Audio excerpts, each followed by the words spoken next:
Creative writing. Creative writing is the art of making things up, a vital part of modern society, traditionally termed as literature, original, and self-expressive. Purpose of creative writing: to entertain and to share human experience. Types of creative writing: poetry, plays, movie and television scripts, fictions, which is novels, novellas, and short stories, songs, speeches, memoirs, and personal essays. Forms of creative writing. First is expository. Expository writing's main purpose is to explain. It is a subject-oriented writing style in which authors focus on telling you about a given topic or subject without voicing their personal opinions. These types of essays or articles furnish you with relevant facts and figures but do not include their opinions. This is one of the most common types of writing. Key points of expository: usually explains something in a process, is often equipped with facts and figures, is usually in a logical order and sequence. When you would use expository writings: first, textbook writings; next, how-to articles; next, recipes; next, news stories, not including opinions or editorial pieces; and lastly, business, technicals, or scientific writings. Descriptive. Descriptive writing's main purpose is to describe. It is a style of writing that focuses on describing a character, an event, or a place in great detail. It can be poetic when the author takes the time to be very specific in his or her descriptions.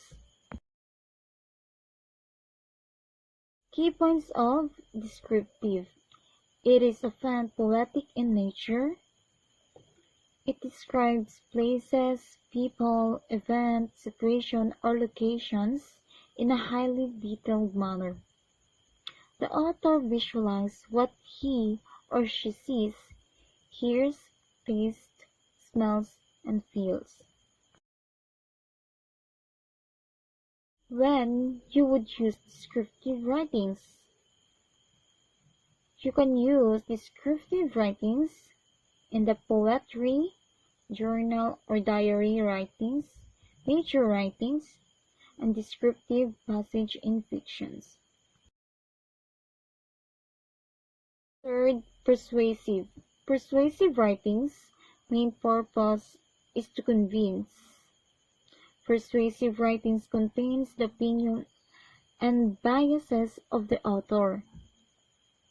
To convince others to agree with the author's point of view, persuasive writings contains justifications and reasons. It is often used in letters of compliance, advertisement, or commercials, affiliate marketing, pitches, cover letters, and newspaper opinion and editorial pieces. Point of persuasive. Persuasive writings is equipped with reasons, arguments, and justifications. In persuasive writings, the author takes a stand and asks you want to agree with his or her points of view. And it often asks the readers to do something about the situations. This is called a call to action.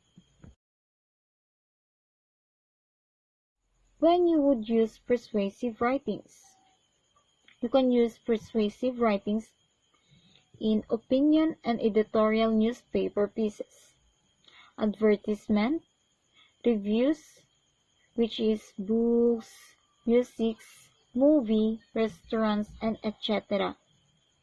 Letter of recommendation, letter of compliance, covers, letter. Lastly, the narrative writings. Narrative writing's main purpose is to tell a story.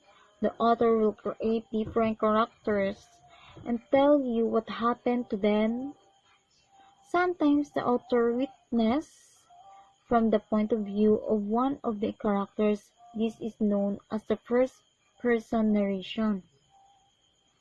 Novels, short stories, novellas, poetry, and biographies can all fall into narrative writing style.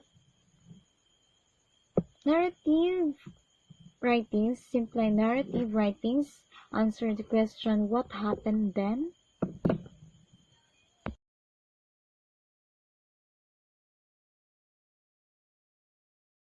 Key points of narrative. A person tells a story or event, has characters and dialogue, has definite and logical beginnings, intervals, and endings, often has situations like actions, motivations, events, and disputes of conflicts with their eventual solution. Yun lamang po at maraming salamat. Autobiography. What is autobiography? Auto means self, bio means life, and graph means printed or written. Autobiography. Autobiography tells the story of a person's own life, while that person's write his or her own account, or he or she may take a guidance from a ghost writer or collaborator. So, autobiography is oneself, it is narrated by oneself. Autobiographical state may mainly form from intimate writing. Biography. A biography is simply an account or details description about the life of a person. It entails basic facts such as childhood, education, career, relationship, family, and death. Biography is a literary genre that portrays the experiences of all these events occurring in the life of a person, mostly in chronological order. A person who writes biographies, it is called biographer. Biography, it is narrates the life story of a person as written by another person or writer. In biography, it is divided into 5 categories: popular biography, fictional biography, historical biography, literary biography, and also reference biography. Hi sir, hi my fellow classmates. So my name is Clin V. Canonicato from BESED 1 Mathematics. So today is my report and types of memoirs. So what is memoirs, guys? Memoirs is a popular form of creative writing and popular type of creative nonfiction. Unlike the autobiography, which focuses on the entire life of the writer, the memoir takes place during a particular period of time. Essentially, it is a slice of our life. For instance, Bill Clinton wrote a memoir on his experience as President of the United States, and some ordinary people also often write memoirs to share their experience with others to inform and educate. Before writing a memoir, a writer must decide what types of memoir they wish to offer to the readers. Each of the 8 types of memoirs has its own advantages. So, ang memoirs kasi guys is popular form of creative writing and popular type of creative nonfiction. Unlike po kasi guys sa autobiography ay nakafocus lang sa life ng writer. Ang memoirs po kasi guys is nakafocus sa particular period of time na kung saan kahit ano man po ang ginagawa natin o saan man tayo magpunta, ay nandyan ang memoirs because memoirs is parts of our experience in life. Katulad po ni Bill Clinton na kung saan ibinahagi niya ang kanyang experience through memoir na kung saan naging president siya ng United States. At katulad din po ng mga ordinaryong tao na kung saan sumulat o gumawa ng memoirs to share sa ibang tao ang kanilang experience para makapagbigay ng information at makapag-educate ng ibang tao. So, before po tayo gumawa ng memoirs, guys, is ang writer po ay dapat mag-decide kung ano pong pipiliin niya na klase ng memoirs para po sa magbabasa. Because memoirs has 8 types and has its own advantages. Mahirap po kasi guys na sumusulat ka lang na hindi mo alam kung ano yung ginagawa mo. Okay? So, memoirs is mayroong mahaba, mayroong maikli. Kaya po dapat nating pag-aralan muna bago po tayo gumawa. So, what is the 8 types of memoirs, guys? So, 8 types of memoirs. Number 1, confessional memoirs. This unique type of memoir focuses on what the writer feels like are the wrong actions or decisions they took in life. It is a writer confess his or her sins or wrongdoing and how he or she made amends or reformed his or her ways. So, confessional po ay tumutukoy sa mga writer na kung saan ay magko-confess po ng kanilang mga kasalanan sa pamamagitan po ng maganda at kung paano po nila magagawa o mababago. Okay? Personal memoir.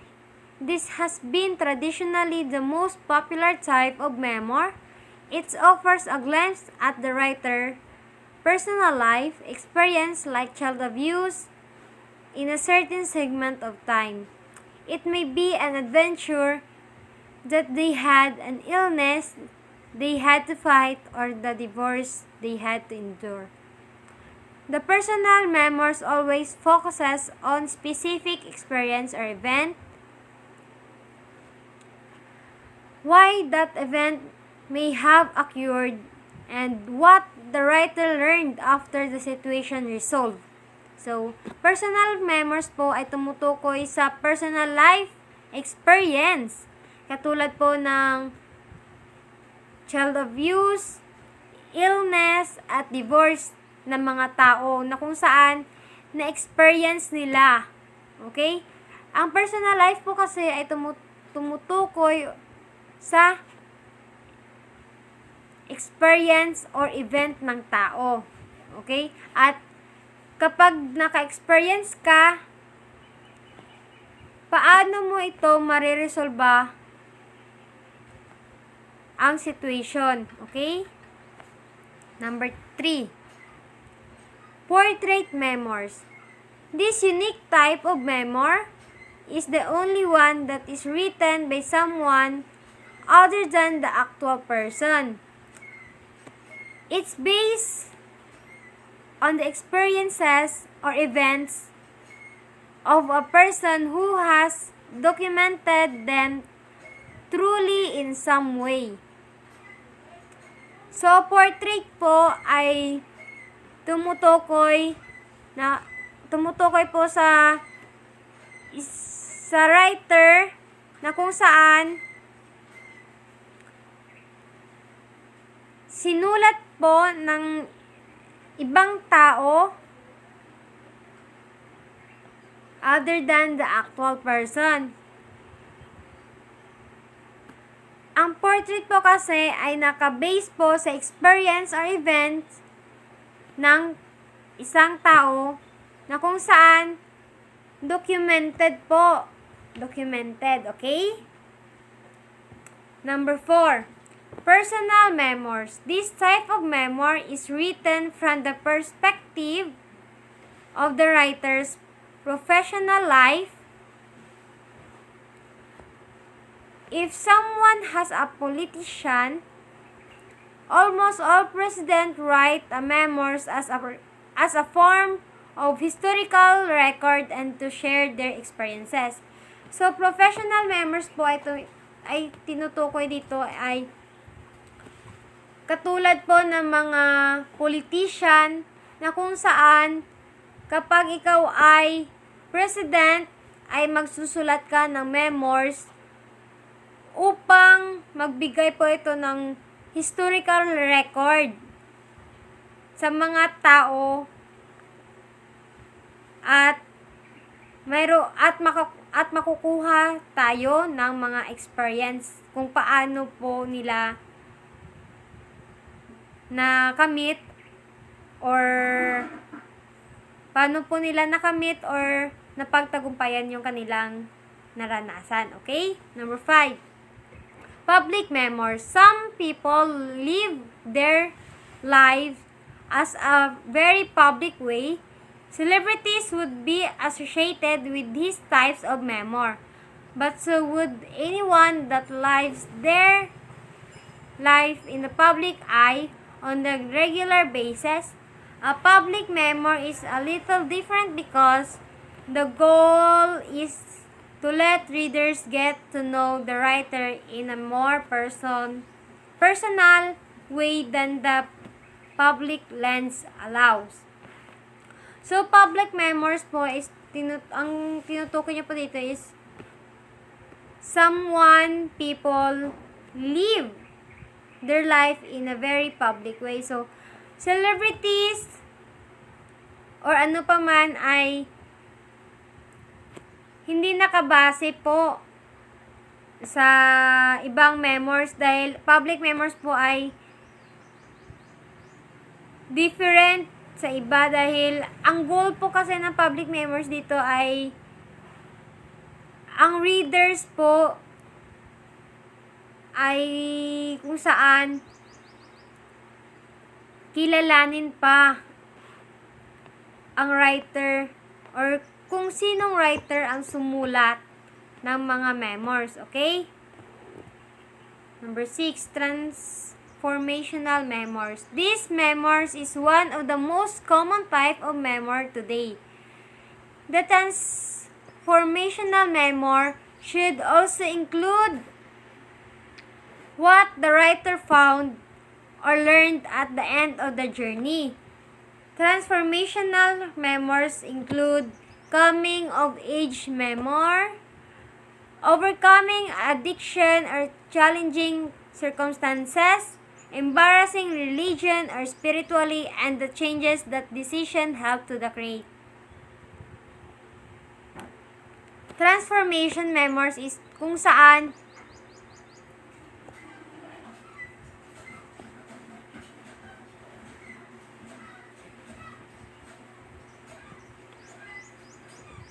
transformational memoirs po ay tumutukoy kung saan kung ano po ang nakita or nalaman ng writer at the end of the journey because transformational memoirs is all about embarrassing religion spiritually and the changes of the decision help to the create.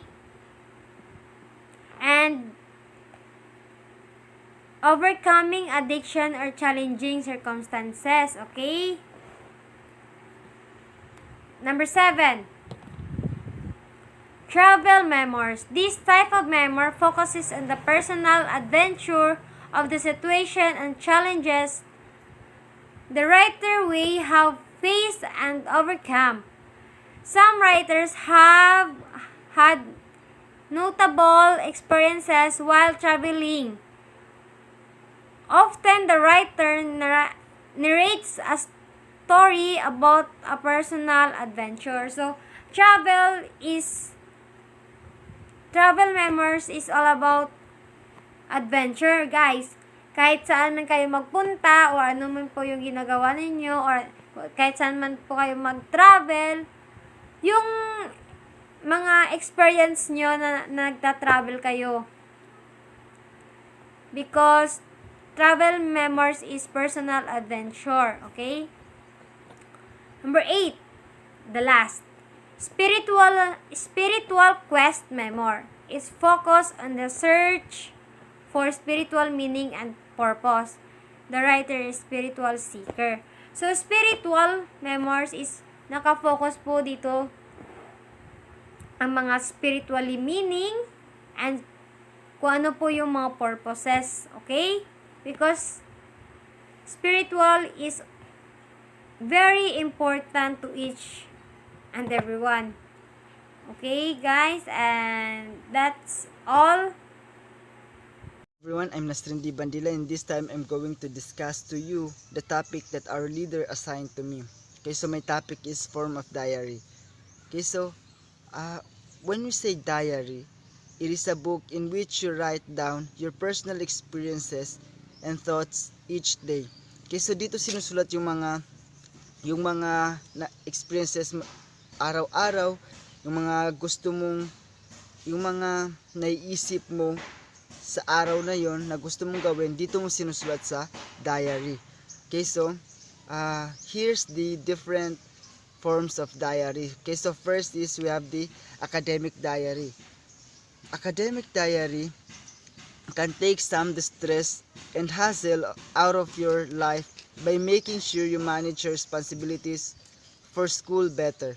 Okay, so itong academic diary, dito sinusulat yung mga plans mo, yung mga gagawin mo, yung pagkakasunod-sunod nung mga activities mo in order to manage your responsibility para matapos mo ito ng mabilisan. Okay, so next is school diary. Unlike printed diaries, which we agree are pretty, electronic school diaries are much more customizable and some have multiple categories preset for you. Okay, so sa school diaries, medyo ano na to siya talaga, pang professional na diaries, which is dito sinusulat yung mga nangyayari sa schools, yung mga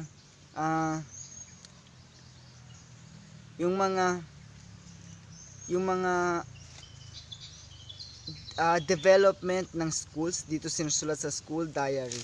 3 is we have work diary. So work diary, write about your work experiences to reflect on your professional life to track your day-to-day work.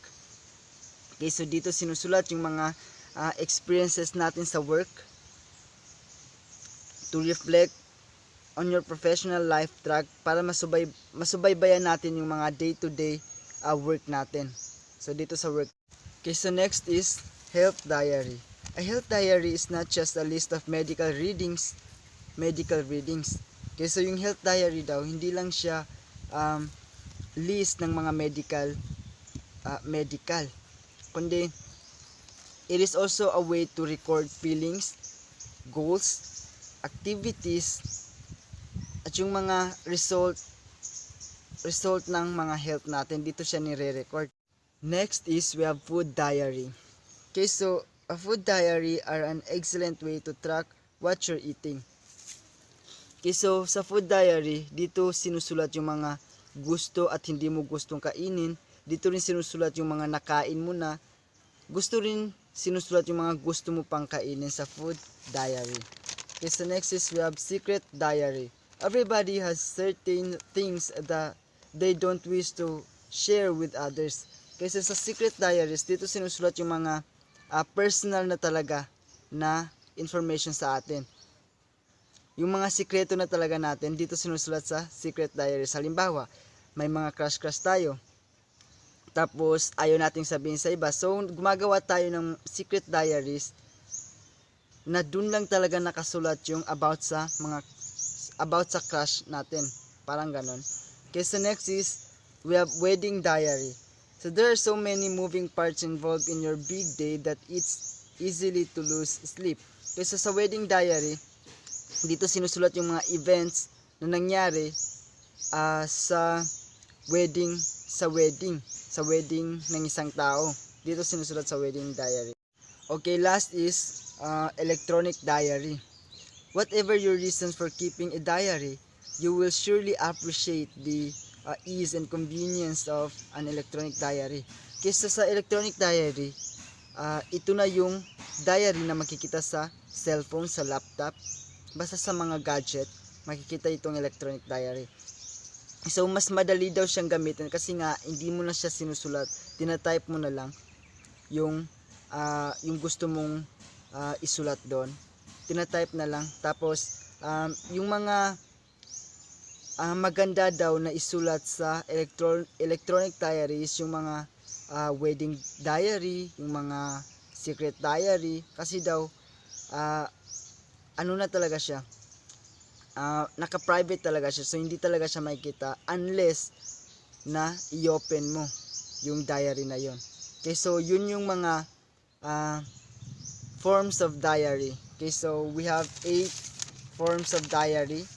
Okay, so number 1 is we have academic diary, number 2 school diary, number 3 work diary, number 4 health diary, number 5 food diary, number 6 secret diary, number 7 wedding diary, and number 8 electronic diary. Okay, so yun lang, maraming salamat. Hi everyone, I am Jonalyn Capindo, and this time I am going to discuss what is journalism and journalism genre. Now, what is journalism? Journalism is a way of gathering, organizing, and information and distributing it to the people via various platforms. So, journalism is an activity kung saan isang journalist o isang tao ay nag-gather ng information or data na ipamamahagi sa tao para maging aware sila sa kung ano ang mga nangyayari sa paligid. Now, sa pag di-deliver ng mga information na yon ay pag-aaralan natin or tutukuyin natin kung ano ang mga mediums of news delivery. So next, medium of news delivery. First is the broadcast journalism. So sa medium of delivery, ang pinaka-first na way of delivering information is a broadcast journalism. Consists of your television or radio, and anything comes on the TV or radio is a broadcasting news. So yun, for example, ng mga broadcast journalism is yung mga balita like TV Patrol, 24 oras, or yung iba pang mga mga forms ng pagbabahagi ng mga balita. So next is the printed journalism. Everything that is printed. So lahat ng information na naka-print or na iprinta na is natawag nating printed journalism, or yung hard copy na ng information, yun yung tinatawag nating printed journalism, like newspapers, magazines, yon. Online journalism. So ito yung pinaka broad na category ng cyber or digital na pamamahagi ng information. Anything that pops on any website is an online news. So, anything na lumalabas sa isang website or sa online platform is um, an online news. Diba? Diba may nakikita tayong mga update doon kung ano ang mga nangyayari sa araw na ito, anong mga events na nangyayari sa araw na ito. So, yun yung tatlong medium of in news delivery. So, tandaan natin, yung first is the broadcast journalism, second is the printed journalism, and the third one is the online journalism. So, next, let's proceed to the journalism genre. So, the first topic na diniscuss natin is all about journalism. So, ngayon, pag-aaralan naman natin kung ano mga types of journalism ano mga types ng journalism. Sa journalism genre natin, we have the two types of journalism, the hard news category and the soft news category. So let's talk about hard news category muna. Investigative journalism. A journalist need to have a sound of knowledge of a particular story. So, halimbawa lang, for example, I am the journalist. So, need ko ng mataas na kaalaman or in-depth knowledge para sa isang particular story. Dapat kapag may mga iimbestigahan ako, alam ko kung ano yung mga dapat kong i-narrate or dapat kong ilagay sa aking journal. Dapat alam kong pagkakasunod-sunod at dapat particular ako sa isang scenario na yon. So, next is the political journalism. Our journalists need to have an in-depth knowledge of politics. So, dapat kapag isa kang journalist, meron kang taas na kaalaman about politics, diba? About sa politika.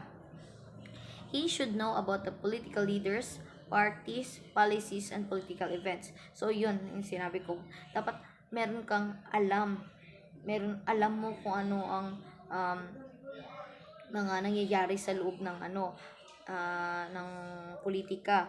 Alam mo ang pamamalakad ng political leaders, kilala mo ang mga political leaders, mga parties, mga policies na ini-implement, mga events na sinasalihan nila. Para maging effective yung journal mo, kailangan mo ng sapat na knowledge para manirate mo or maihayag mo ang mga information about politics. So, yun. That is political journalism. Next, crime journalism. A journalist need to be aware of the code of law. You should know the law in and out. So, dapat kung isa kang journalist, alam mo ang pamamalakad, panloob man o panlabas. Diba? Should have a really good contact to the police officers and have their sources. So, as a journalist, dapat meron kang kontak sa mga police, diba? Sa mga otoridad, para naman mas maging reliable yung iyong information, diba? Para makakuha ka ng mga sources galing sa kanila or sa ginagawa mong news. Business journalism. A journalist need to have a knowledge of business, stock market, banking, and finances. So, dapat as a business journalist, dapat meron kang alam kung paano magpapatakbo ng isang negosyo, di ba? Meron kang kaalaman kung paano magdala ng isang business. So, yun. You need to be aware of new launch company and products. So, dapat maging maging effective journalist ka. Mangilay-ngilay ka sa kung ano ang bagong ilo-launch na companies, na products, kung may bago bang ipoproduce ang isang company. So yun, dapat maging aware ka doon. Dapat lagi kang nakatutok 24 oras. So let's proceed sa ating types of journalism and soft news category. The first one is celebrity journalism. This is the most popular journalism wherein people are really excited about what is going on celebrities' life. So ito, celebrity journalism. So as a journalist, dapat maging aware ka sa mga nangyayari sa buhay ng isang celebrity. Gaya na lang kay Angel Locsin, dapat tutukan mo ang mga galaw niya, ang mga events na sinasalihan niya para naman mailagay ka sa yung journal or news na ilalathala. So yun. Celebrity journalism is all about taong mga taong sikat, famous, yun. So yun, celebrity journalism. The next one is the education journalism. Education journalism has become a very upcoming and growing journalism field wherein it covers all things related to education. So education journalism, it talks about sa mga nangyayari sa ating edukasyon, di ba? Kung ano ng mga detalye, ano mga bagong na-implement na mga policies, may mga bago bang mga ways of teaching, ganun. So, dapat maging aware ka as journalist. Sports journalism. It is a form of writing that reports on matters pertaining to sporting topics and competitions. So, sports journalism. Ito na. Kapag ikaw ay isang sport journalist, gagawa ka ng journal about, or gagawa ka ng news about sa upcoming event na sports like basketball, football, ganon. So gagawa ka ng mga topics kung saan involve ang mga laro, ganon, competitions like robot combat, ganon. So yun yung nakapalog dito sa sports journalism. Talks about all sports, diba? All competition in sports. Next, environmental journalism is the collection, verification, production, distribution, and exhibition of information regarding current events, trends, issues associated with the non-human world. So ito, environmental is yung mga nangyayari sa paligid natin, like pangyayari sa kapaligiran natin, diba? Yung mga events na nangyayari sa kapaligiran. Lifestyle journalism is a significant and very substantial field of journalism.